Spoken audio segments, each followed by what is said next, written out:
What's up, everybody? It's Morgan from YouTube. I'm here with Phil.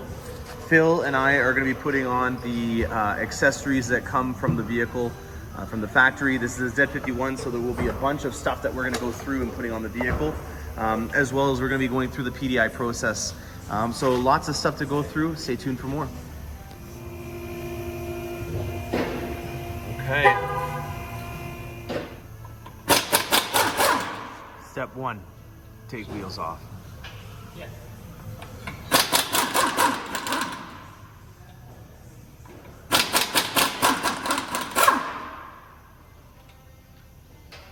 So what do we got going on now, Phil? So we got the performance brake cooling air ducts here.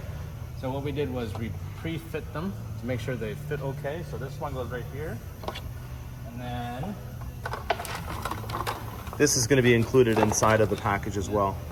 So then this air duct will fit right like this. And then this guy will clamp onto this one. So if you look, everything's in place. Essentially, that's how it goes. Wow, very cool. Sits under the car. Gets all that nice cold air and cools the brake ducts. So I'll put them on.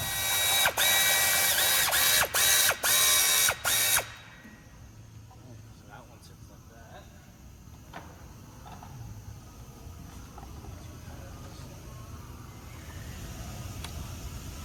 So we're putting these clips on, these J-nuts onto this brake duct, and that will allow this one to get screwed onto here once it's on the vehicle.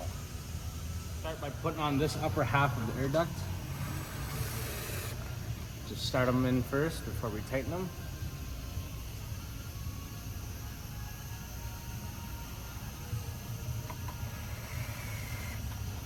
Okay, I got that one. Thank you, Morgan.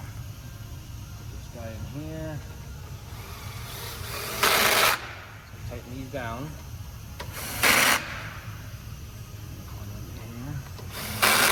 And those have Loctite from factory, so they won't come off.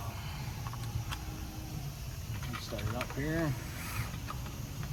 One.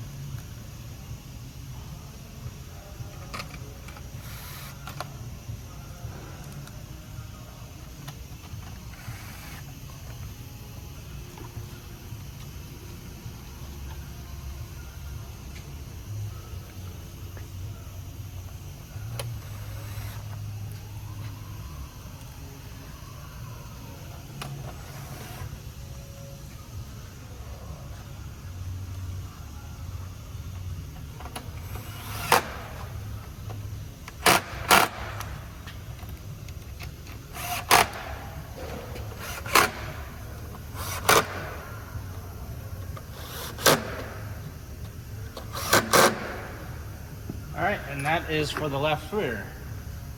So this will travel with the control arm up and down and allow air to go in and then get redirected up into the back side of the rotor. Help keep that rotor cool for when you're racing around on the streets or on the racetrack. So Morgan made a point, and he's just wondering why it wasn't so solid and kind of flexible. But if you're thinking about it, if you're driving, especially on the racetrack, and you bump it, it gives it some flex. And this air duct won't break, and it still allows airflow in. So if this bottom half breaks, you lose all of this bottom half to redirect the air, and then you lose cooling efficiency.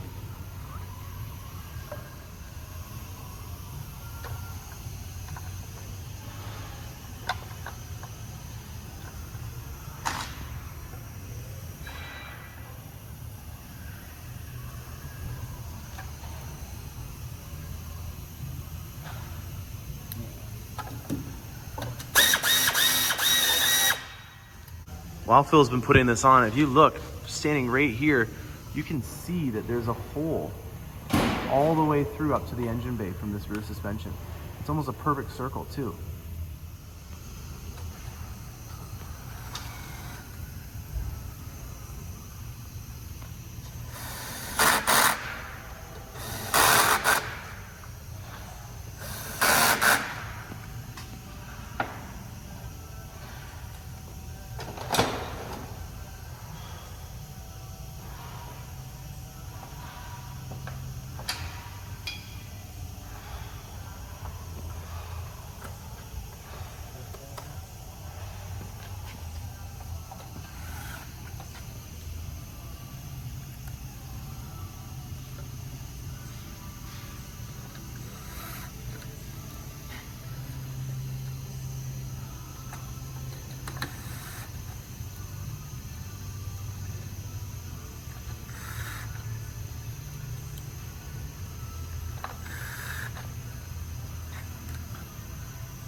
Phil, what kind of bits are you using for this? So right now it's a 7mm socket, and then for the other ones, like this one is a T15 Torx bit, and then these ones are held in by 10mm bolts. And do they all have Loctite on them? These torque bits will have Loctite from the factory, and the ones that hang this part of the duct onto the steering knuckle will have Loctite. The 7mm trim screws don't have Loctite on them. While we're underneath here, Phil, tell us about the lift system and how you got this Corvette on the hoist. So, which one? So if you look on this side right here, if you can see it, yeah. So the puck, these are dealership Corvette lifting pucks, and they screw into the frame, and that's where you put the hoist pad in. But I went a step further and I put this hoist adapter onto the hoist pad, and then it lifts the car up another inch or so. Just gives you extra clearance and gives you clearance away from the body, so nothing will hit. Very good. Put on the front ones. Wow, they kind of hug the control arm a lot better, eh? Yeah. Start them. Are these the same Loctite screws? Yes, they are. And we just line them up. Start them in one at a time.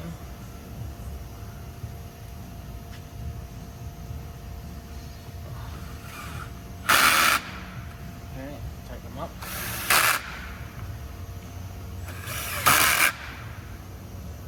One more right there.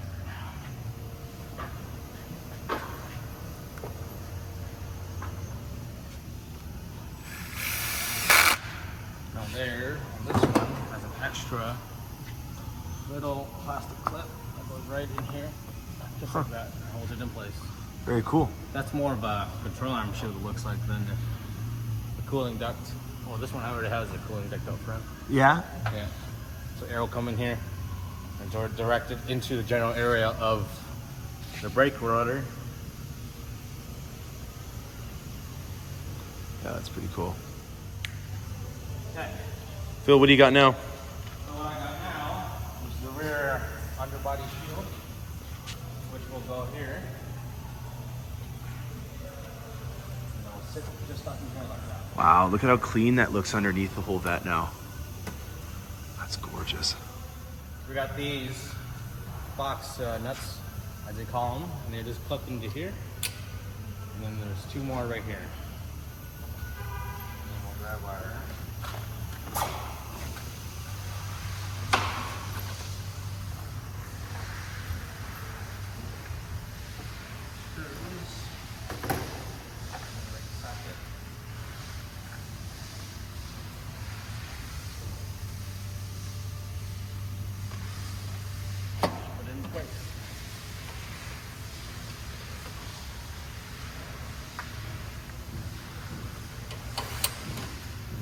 So for this entire underbody kit, have we just been using the same bits for the entire thing?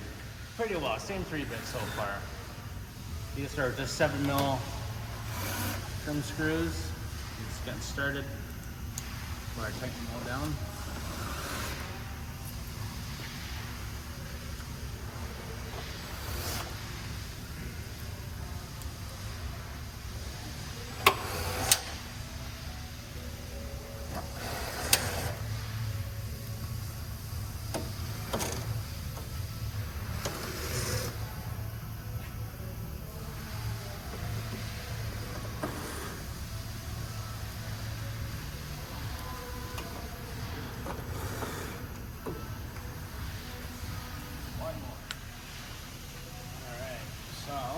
Now we're just fitting the rest of the underbody shielding kit. This goes in here. That goes here, and grab and test fit. Oops. Test fit these winglets here. So that one. So we've got the left hand. And that will sit there like that, and this one will sit there like that. And if you notice, all these front screws have been installed from the factory, will come out, and the front lip will use these pre-existing screws.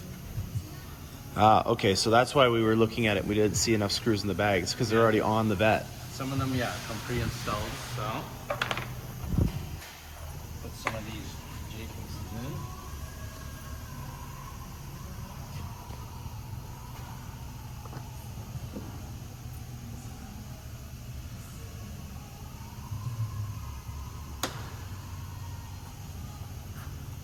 Are these the same clips that you had on the back? Yes, essentially. They just smaller for the front.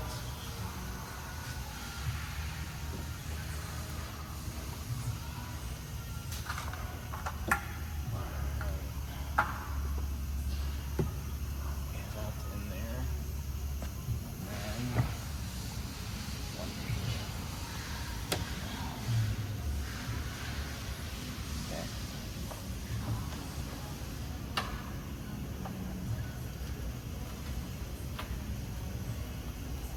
I'll just get these started so I'm not leaving this hanging.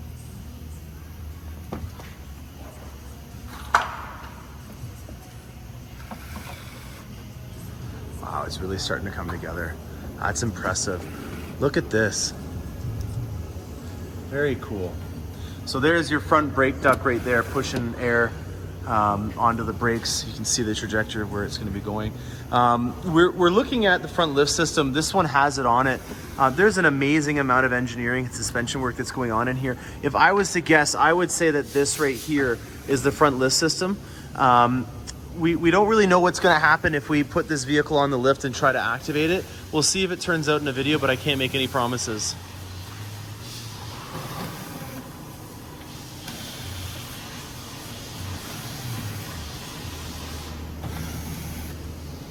These look relatively easy to install.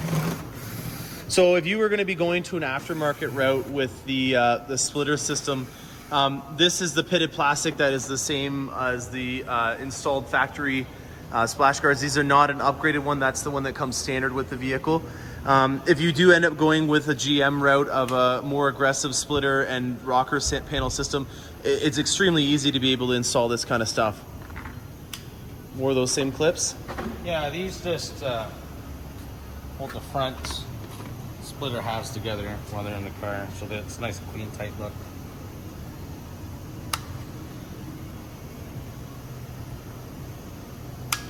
They go to there.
Oh, I see. So then you then screw them into that piece that way. I see. Yeah. That's very cool. Nice and snug.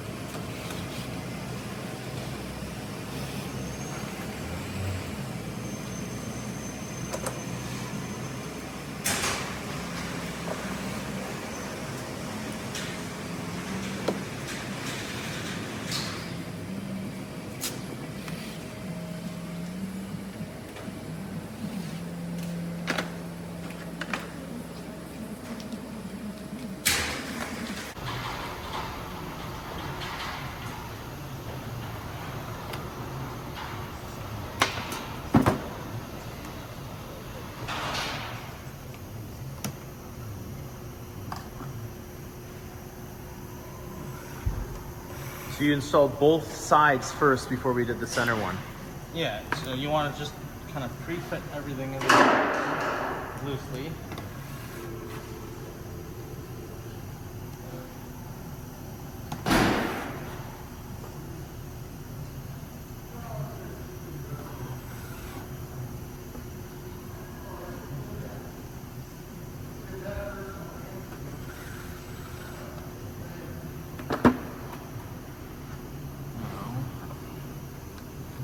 Center one goes in. One big one in the center, eh?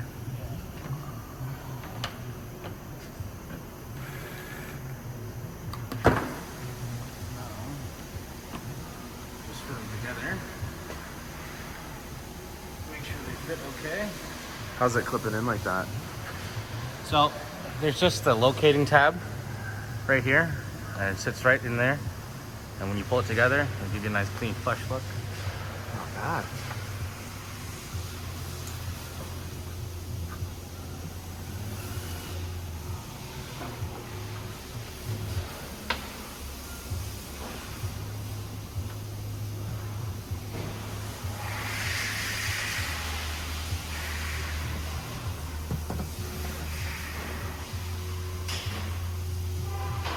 So this is our first look of the underside of the vehicle with all the panels done from a GM spec Z51 package.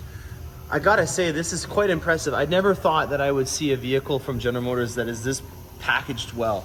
Everything on this vehicle has been covered up. There's no exposed areas in any way except for the drain plug hole. You've got over here another little hole, and then the last one is for your oil filter. Other than that though, it is just completely covered. The composites all the way through the vehicle.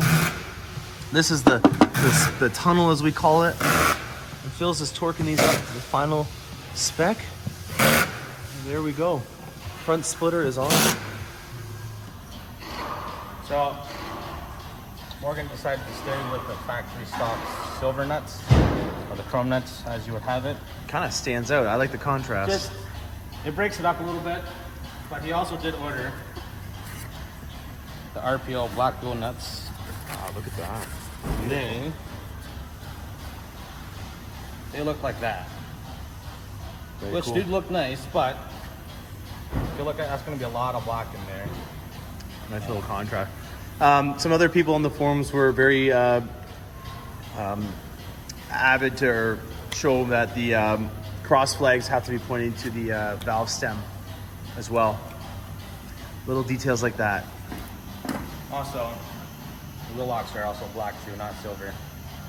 So, little touches, but I like that look better than all black. It's kind of different. I like it. Very cool.